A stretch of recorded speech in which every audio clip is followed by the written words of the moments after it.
Jangan lupa subscribe, like, and share. Alhamdulillah, wassalatu wassalamu ala rasulillah, Sayyidina wa maulana Muhammad ibni Abdillah, wa ala alihi wa sahbihi wa man tabi'ahu wa mawalah. Ashhadu an la ilaha illallah wahdahu la sharika lah, wa ashhadu anna sayyidana Muhammadan abduhu wa rasuluhu la nabiyya ba'dah. Allahumma salli ala sayyidina Muhammadin nabiyil ummi wa ala alihi wa sahbihi wa barik wa sallim. Qala Allah Ta'ala fil Qur'anil azim wa huwa asdaqul qailin. A'udzu billahi minasy syaithanir rajim. Ya ayyuhalladzina amanu taqullaha haqqa tuqatih wa la tamutunna illa wa antum muslimun.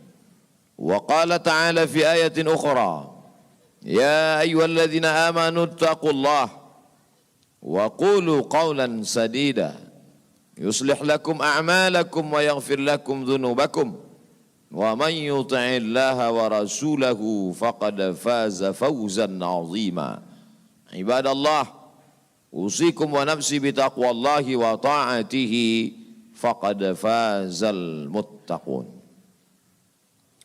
Wa kana mulkuhu 400 sanah. Begitu disebutkan dalam kitab sejarah. Wa kana mulkuhu 400 sanah. Dia berkuasa 400 tahun lamanya. Penguasa tunggal syarqan wa gharban. Dari mulai belahan timur dunia sampai ke barat. Tunduk dalam kekuasaannya.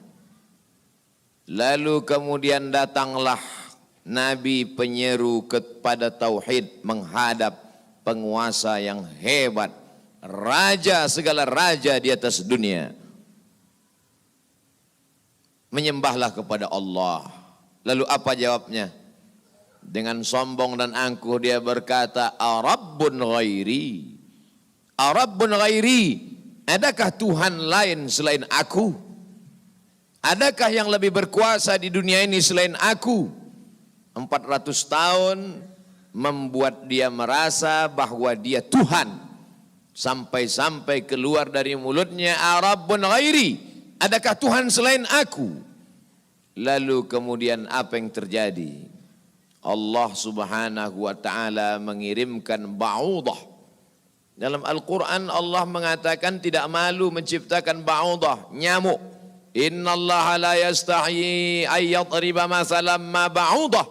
Allah tidak malu menciptakan seekor nyamuk. Wa ma fauqaha, lebih kecil daripada nyamuk. Apa yang terjadi? Nyamuk itu masuk ke dalam lubang hidungnya. Terus ke dalam batang hidungnya. Sampai ke otaknya. Dan nyamuk itu pun menggigit otak di kepalanya. Lalu kemudian dia mengambil martel memukul-mukul kepalanya. Sampai orang-orang di sekelilingnya menyangka dia gila. Sampai dia habis usaha. Makin sakit. Tak dapat dirasakan. Tak dapat diceritakan. Tak dapat diungkapkan bagaimana rasanya. Dan akhirnya dia pun mati. Dicatat dalam sejarah. Dia bernama Namruz. Begitu Allah bercerita tentang orang-orang angkuh dan sombong. Dia tidak mati disambar petir. Dia tidak mati ditimpa batu besar. Dia tidak mati karena sesuatu yang hebat. Tapi dia mati karena makhluk yang hina. Yang kita pun dapat membunuhnya dalam satu kali tepukan.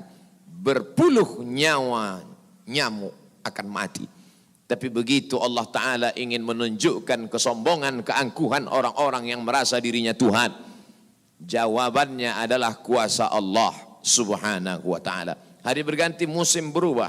Dunia ini diisi oleh orang-orang yang angkuh dan sombong. Selesaikah dunia dengan matinya Namruz? Tidak. Lahir lagi generasi yang lebih canggih daripada Namruz. Lebih kejam daripada Namruz. Apa yang dia lakukan? Yudzabbihuna abna'ahum wa yastahyuna nisa'ahum. Lebih sadis daripada Namruz. Anak laki-laki disembelih hidup-hidup, Anak perempuan dibiarkan karena tidak melawan.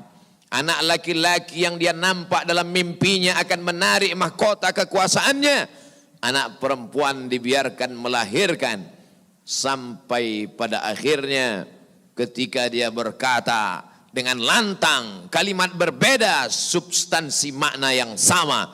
Ana rabbukumul a'la. Ana, aku, rabbukum, Tuhan kamu. A'la, yang paling tinggi.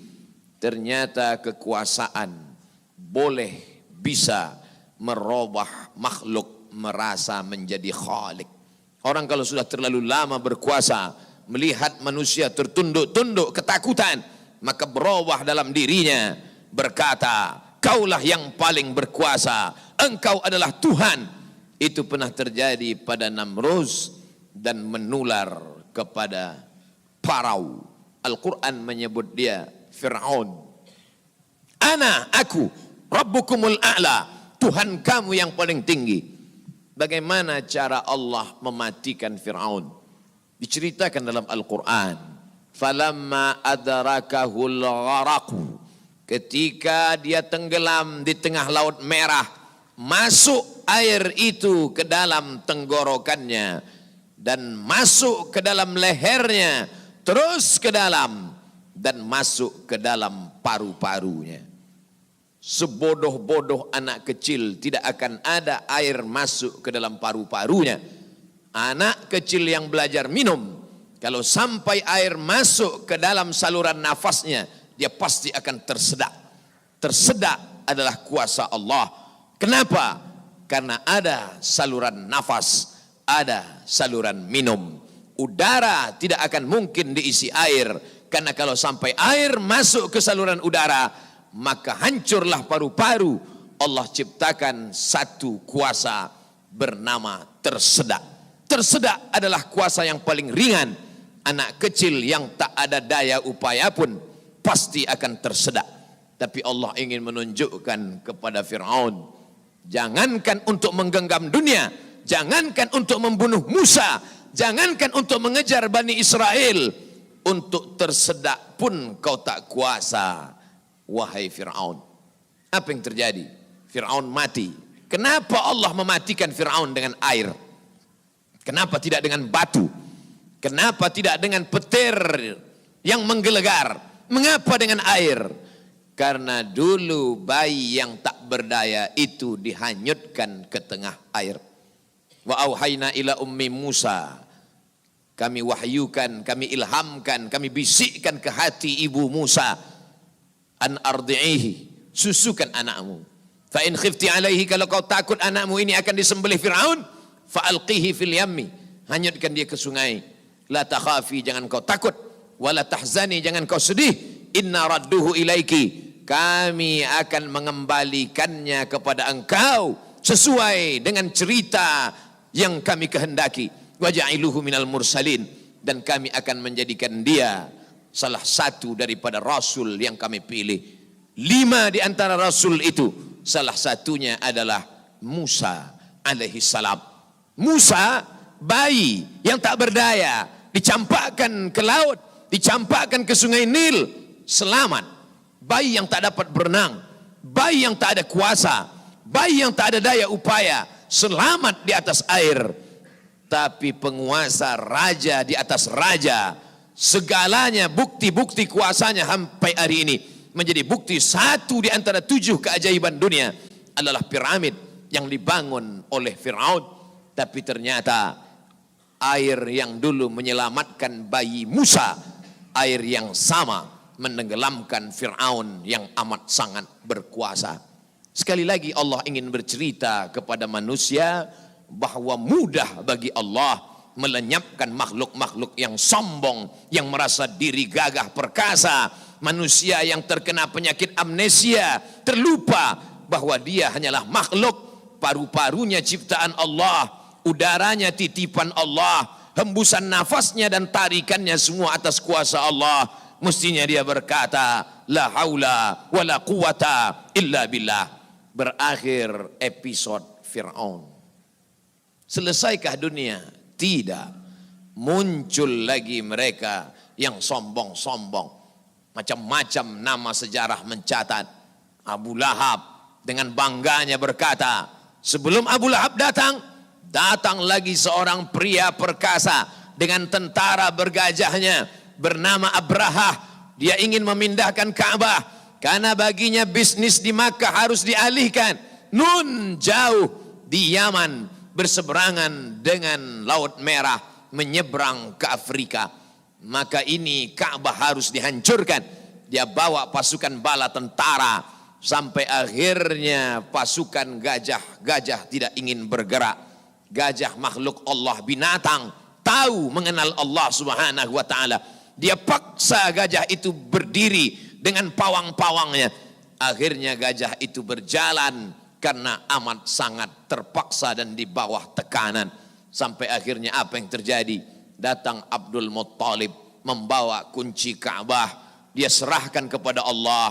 Dia katakan di depan pintu Ka'bah, inna lihadzal baiti rabban yahmih. Sesungguhnya Ka'bah ini ada Rabb, ada Allah yang menjaga dan memeliharanya. Bukan aku yang menjaganya, kuserahkan kepada penjaganya. Inna lihadzal baiti rabban yahmih. Sesungguhnya Ka'bah ini ada penjaganya, kuserahkan dia kepada engkau ya Allah. Apa yang terjadi? Fa'arsalna alaihim tayran ababil. Kami kirimkan kepada mereka burung ababil yang dibawanya tarmihim, melontar, melempar mereka pasukan Abraha bergajah bihijaratin, dengan batu-batu min sijil, yang dipanaskan di atas api neraka. Apa yang terjadi pada pasukan Abraha? Faja'alahum ka'asfim ma'kul. Mereka seperti daun-daun yang dimakan ulat. Tahun peristiwa itu terjadi disebut dengan Amul Fil, tahun gajah, tahun kelahiran Sayyidina wa Maulana Muhammad sallallahu alaihi wasallam. Hari berganti, musim berubah, isi dunia sebenarnya itu-itu saja, namanya berbeda, tapi sebenarnya makhluknya itu-itu saja. Dia pernah bernama Namrus, dia pernah bernama Fir'aun, dia pernah bernama Abraha. Selesaikah dunia? Belum. Dunia terus berlanjut, melahirkan makhluk-makhluk. Ada yang rendah hati dan tawadu, ada yang zuhud dan ridha, ada yang mencari kemuliaan Allah, ibtigha'a mardatillah. Tapi ada yang dititipkan harta dan kuasa. Pertama dia merasa dia punya, lama-lama dia merasa alam semesta pun bersimpuh sujud di kakinya. Karena dia lihat tidak lagi ada orang yang berani mendongakkan kepala, tidak lagi ada yang berkuasa, tidak ada lagi yang berani bersuara keras, lantang, semuanya ketakutan. Sampai akhirnya dia berkata dalam hati, aku adalah penguasa jagat raya. Kemana mereka semua? Mati. Ketika penguasa-penguasa dunia modern dengan kecanggihan teknologi berkata, kami bisa menangkal gempa. Gempa sebagaimana apapun kuatnya bisa kami atasi. Ternyata begitu ujian Allah itu datang, bangunan yang mereka bangun porak-poranda, hancur berkeping. Datang lagi satu penguasa berkata, kami yang paling banyak jumlahnya di atas dunia, kami yang bisa menguasai alam semesta. Mana itu Tuhan? Mereka tak pernah mengenal Tuhan, karena mereka adalah komunis, karena mereka adalah ateis. Bagi mereka agama itu hanyalah candu. Orang yang terkena narkoba bagi mereka sama dengan orang yang dimabuk oleh agama. Karena bagi mereka agama ini hanya opium saja.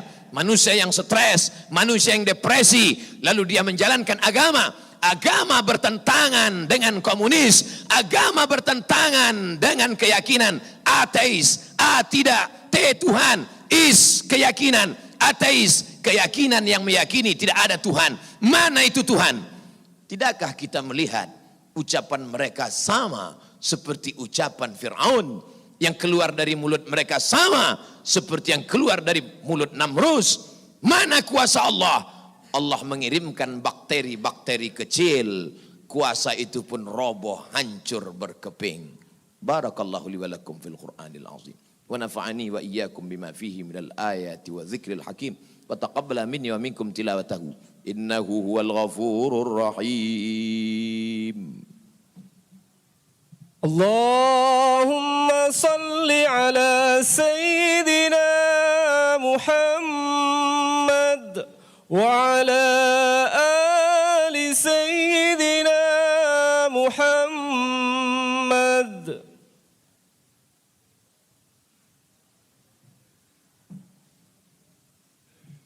Alhamdulillahilladzi bini'matihi tatimmus salihat. Wassalatu wassalamu ala sayyidis sadat wa ala alihi wa ashabihi ahlil fadaili wal karamat. Ashhadu an la ilaha illallah wahdahu la syarika lah wa ashhadu anna sayyidana Muhammadan abduhu wa rasuluh wa safiyuhu min khalqihi wa khaliluh addal amanah wa ballagha risalah wa nasaha lil ummah وتركنا على المحجة البيضاء ليلها كنهارها لا يزيغ عنها إلا هالك. قال الله تعالى في القرآن العظيم وهو أصدق القائلين: أعوذ بالله من الشيطان الرجيم بسم الله الرحمن الرحيم والعصر إن الإنسان لفي خسر إلا الذين آمنوا وعملوا الصالحات وتواصوا بالحق وتواصوا بالصبر. وقال تعالى في آية أخرى: إن الله وملائكته يصلون على النبي يا أيها الذين آمنوا صلوا عليه وسلموا تسليما. اللهم اغفر للمسلمين والمسلمات والمؤمنين والمؤمنات الأحياء منهم والأموات برحمتك يا أرحم الراحمين. اللهم أعز الإسلام والمسلمين واخذل الكفرة والمشركين ودمر أعداءك أعداء الدين. اللهم انصر إخواننا المجاهدين المستضعفين في فلسطين. اللهم انصر إخواننا المستضعفين في أيغور. اللهم انصر إخواننا المجاهدين المستضعفين في كل مكان من مشارق الأرض إلى مغاربها. اللهم انصرنا على القوم الكافرين. اللهم انصرنا على القوم المنافقين. اللهم انصرنا على القوم الظالمين. اللهم انصرنا على القوم الفاسقين. لا تدع لنا في مقامنا هذا وفي ساعتنا هذه ذنبا إلا غفرته ولا هما إلا فرجته ولا دينا إلا قضيته ولا مسافرا إلا وصلته ولا مريضا إلا شفيته ولا حاجة من حوائج الدنيا والآخرة لك رضا ولنا فيها صلاح إلا قضيتها ويسرتها يا أكرم الأكرمين. عباد الله، أوصيكم ونفسي بتقوى الله وطاعته فقد فاز المتقون. إن الله يأمر بالعدل والإحسان وإيتاء ذي القربى وينهى عن الفحشاء والمنكر والبغي يعظكم لعلكم تذكرون. فاذكروا الله العظيم يذكركم واسألوه من فضله يعطيكم ولذكر الله أكبر والله يعلم ما تصنعون.